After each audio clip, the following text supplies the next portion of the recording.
তার মানে তুই কইতে আইছ জমি বেচা বিয়া করে হের পর তুই লন্ডন যাবি? কে কি বুঝাইতে আছি, বিয়া তো অলরেডি কর গেলাইছি ভাইও।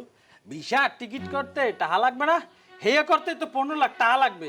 ওরে মফিজ্জা, তুই কোন সিটার বাটপাড়ার পাল্লায় পড়ছ আল্লাহই জানে। ওরে মাবুদ এলাহি কাণ্ড, হিংসা হইতে আছে তোমার না? ওই ভাই তো তুমি বড় ভাই হইয়া জীবনে কোন লোম ফাটা হরছো, তুমি কোন উপকারটা তুমি হরতে পারছো? ভালো একটা সার্কি হয়েছিল, 5 লাখ টাকা ঘুষ চাইছে দেখে তুমি সার্কিটা মনে করতে দাও না।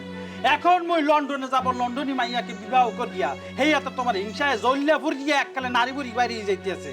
মুই যদি চলিয়া যায় খেতে তো নামাই আর কাম করতে পারবা না। মুই বুঝি না মনে হরছো এলে কি এরম করতে আসছো? তো লন্ডনে মা যদি তুই বিয়া করবি তো হেতনের 15 লাখ টাকা হলে তুই লন্ডন যা, মুই জমি বেচবো কা? তোমারটা চাইছি কেডা?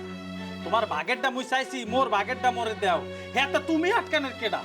ও লাশের মালিক দারোগা। এই তুই কোন সিটার বাটপাড়ের হাতে টাকা তুলিয়া দিয়া পরে খয়রাই তুই বাড়ি ফিরে আইবি, পরে তোরে খাওয়াইবো কিডা? এই গিরামে তোরে কেউ ভিক্ষা দিবে? হ্যাঁ, বেকা না দিলে নাই। হ্যাঁ মুই বুঝবো না। আর কে কি মোর বউ কি সিটার বাটপা? সে হইল বড় লোকের মেয়ে, একটি লন্ঠনী ঘরের মেয়ে, সে একজন সিটিজেনশিপ। তাকে বিবাহ করিয়া মুই লন্ডনে যামু। হেইয়ার লেগে তোমার হিংসায় জ্বলিয়া ফুরিয়া মরিয়া যাইতে আছো। মোর যোগ্যতায় মুই যাইতে আছি। তুমি জীবনে ওর মতন একটা লন্ঠনী মাইয়া বিয়ে করতে পারবা? তুমি তো আলাদার বাড়ির জসিম আলাদার মাইয়াকে বিবাহ করছো, এখন তুমি হিংসায় মরিয়া যাইতে আছো, মুখে যাইতে দেবা না তুমি। এই মনু, তুই তোর বউরে বাড়ি লই আয়। হেরা কেমন বড় লোক, কেমন লন্ডনী, হ্যাঁ মোর দেখতে হইবে। হ্যার পরটা হারিসাম।